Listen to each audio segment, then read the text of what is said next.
Oke, video kali ini saya akan membahas ergonomi dan posisi penumpang di Honda CBR 250RR tahun 2019, kepunyaannya Bro Adit. Nanti di follow ya Instagramnya.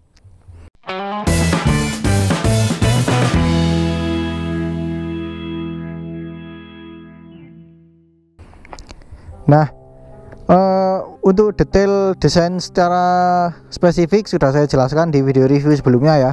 Nah, sekarang saya akan menjelaskan lebih detail lagi untuk bagian ergonominya. Nah, bagaimana sih untuk saya yang tingginya 167 cm dengan berat 60 kg naik di CBR 250RR ini?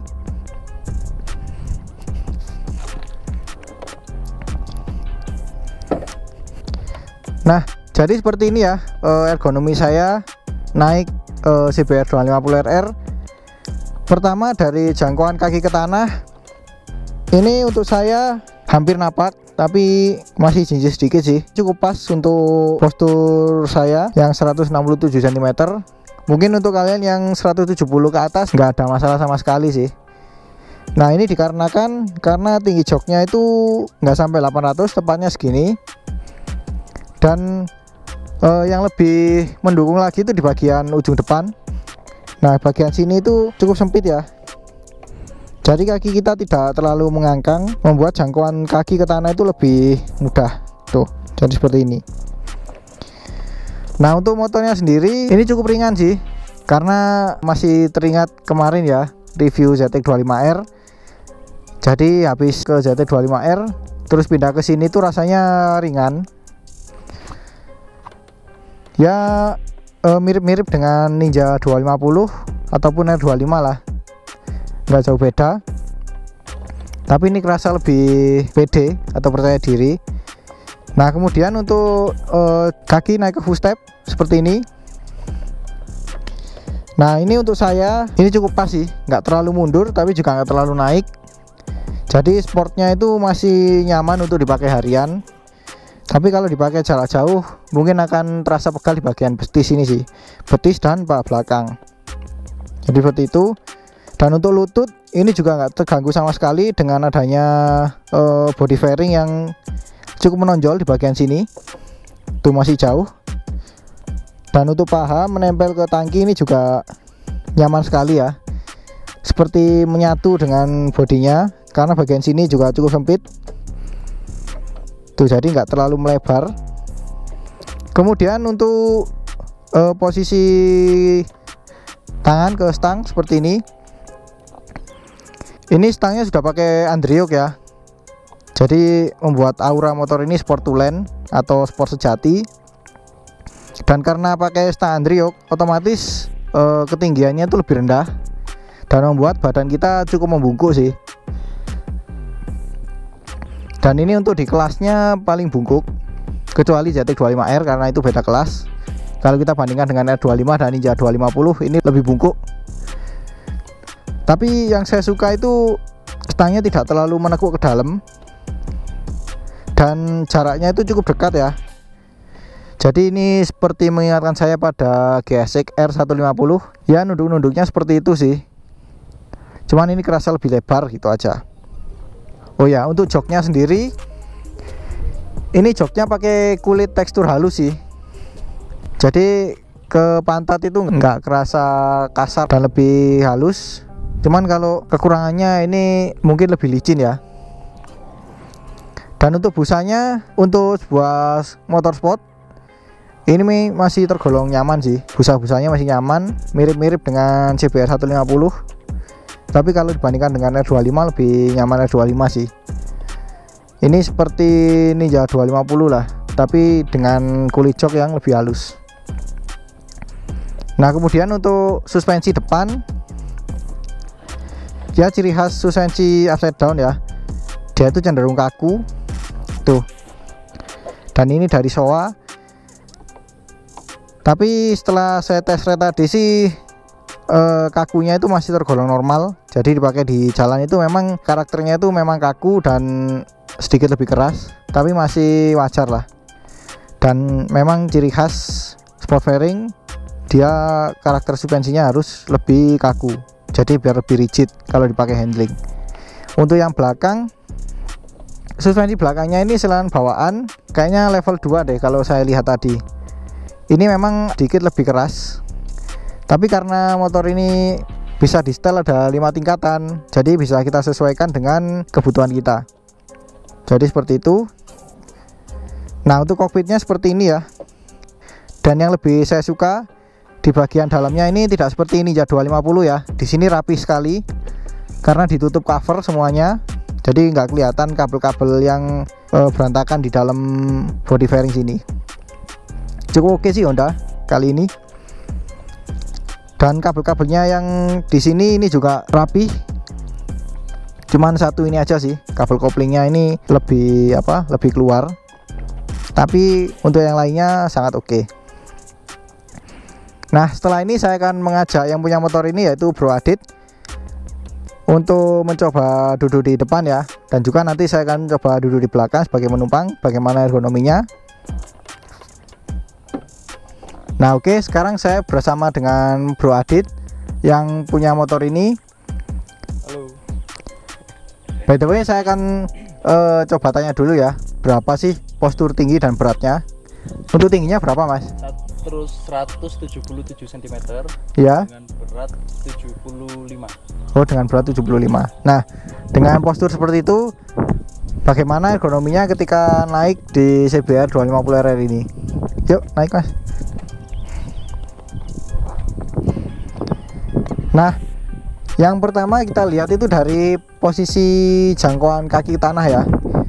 Ini untuk postur 177 cm sih nggak ada masalah sama sekali. Ya mas ya? Ya, sangat nyaman. Bahkan nekuk. Masih ada sisa mungkin? Ya. Oh ya, tuh kelihatan kan masih nekuk. Untuk berat motornya sendiri gimana mas? Kalau misalnya dulu pernah nyoba 250 yang lain nggak kira-kira? Nah, waktu itu nyoba 250 Ninja 2018 itu lebih ringan daripada ini. Oh, dengan dimensinya lebih besar itu ya? Ya, kalau Ninja itu menurut saya itu lebih panjang, panjang ke depan. Kalau ini kan lebih pendek, terus kayak lebar dikit. Oh, kalau R25? Lebih tinggi. Kalau R25 udah pernah nyoba juga, itu hampir mirip sama ini, cuma lebih tinggi dikit. Kalau menurut saya kayak gitu, R25. Oke, jadi seperti itu. Lalu untuk posisi kaki ke full step? Untuk motor yang Ninja itu hampir mirip, cuma kalau Ninja lebih tinggi mas, mungkin segini mungkin. Ya. Kalau CBR kan gini kan kok. Nah kalau R25 itu hampir mirip kayak CBR, hampir mirip, tingginya juga sama, cuma mungkin lebih karena joknya lebih R25 lebih kayak lebih ramping gitu. Jadi lebih enak, lebih ngegrip. Kalau ini agak lebar tuh. Ya. Agak lebar dikit. Terus untuk kakinya naik ke pijakan gimana? Kalau ini cukup nyaman, cuma kalau menurut aku lebih nyaman pakai spacer. Jadi lebih di Spacer apa riser ya? Riser kalau nggak salah. Itu buat nambah biar footstep ini agak mundur ke belakang. Oh. Karena kan ini udah under yoke. Ya. Jadi kalau under yoke, kalau footstep pakai orinya ini, jadi kayak kesannya kurang nyaman di kaki.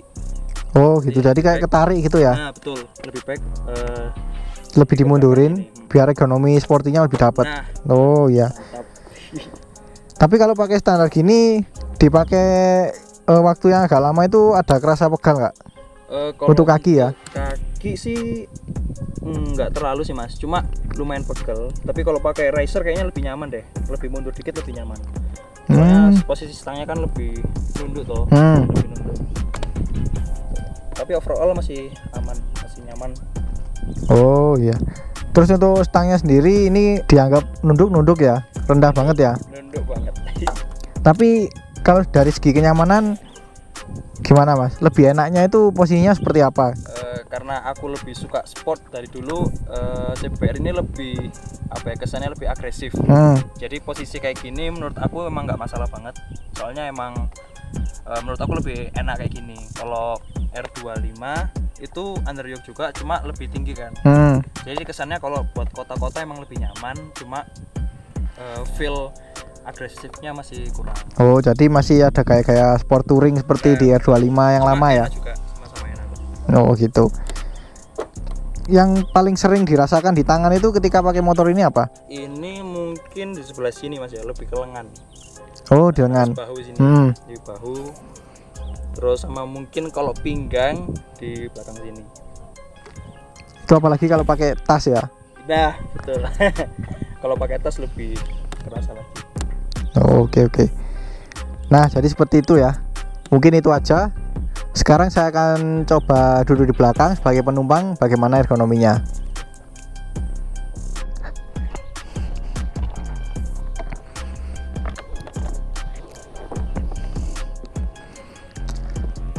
Nah, jadi seperti ini ya posisi penumpang di CBR 250RR ini.